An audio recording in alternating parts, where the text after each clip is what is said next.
Welcome back to the Mayor's Update with Mayor Ray Stephenson. So Mayor, November, we heard a lot about Boeing. There was a lot of activity, a lot of discussions going on in the media.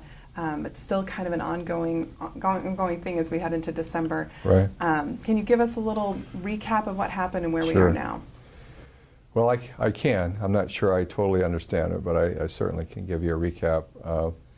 Basically what occurred is the Boeing company, as we now know, and the machinist at the international level with representation from local 751 were negotiating a long-term future contract for the Boeing company and Boeing employees, for the machinists specifically.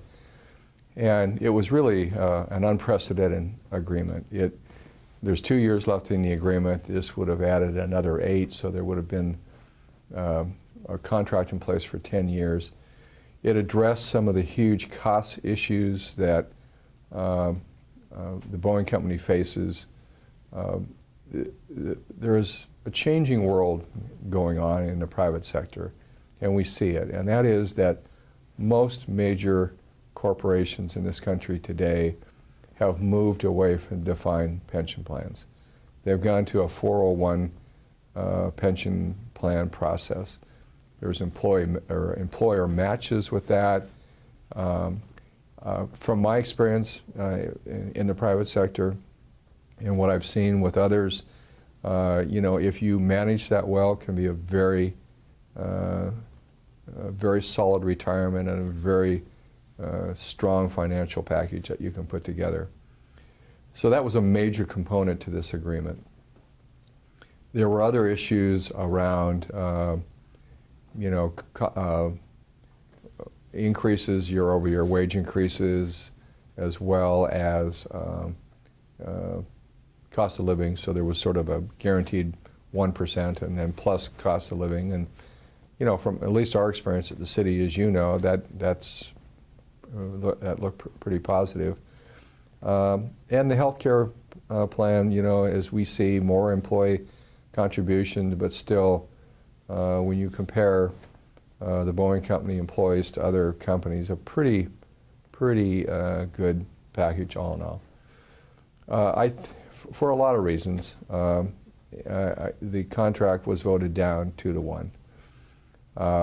My sense of it is, in retrospect, that there were a fair amount of misunderstandings about what that agreement really provided.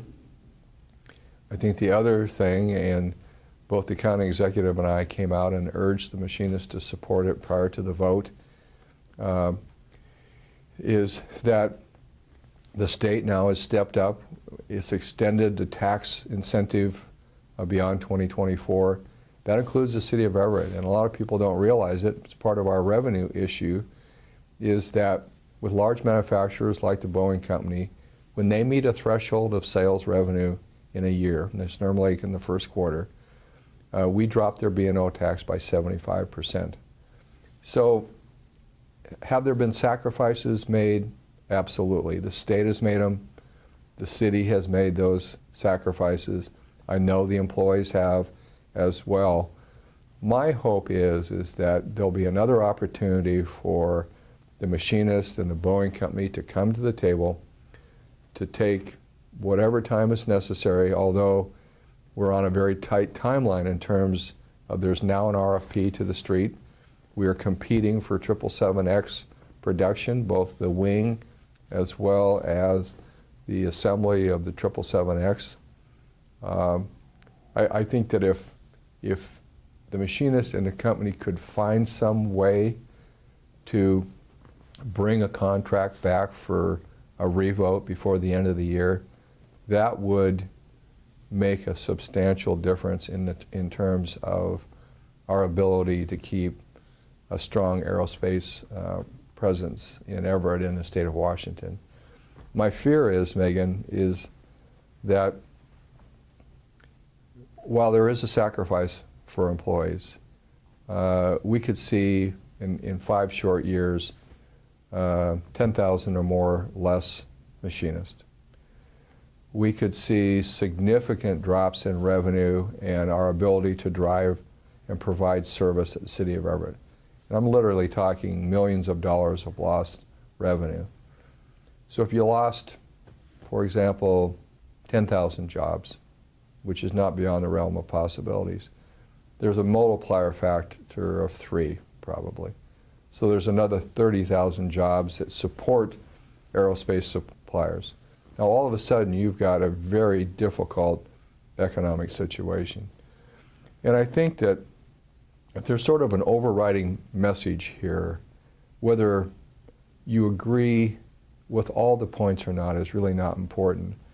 But I think what the Boeing company has done, and I think it's the appropriate path to follow, they've looked at industries like the auto industry, and they've seen what significant pension obligations have done to this company, literally bankrupt them.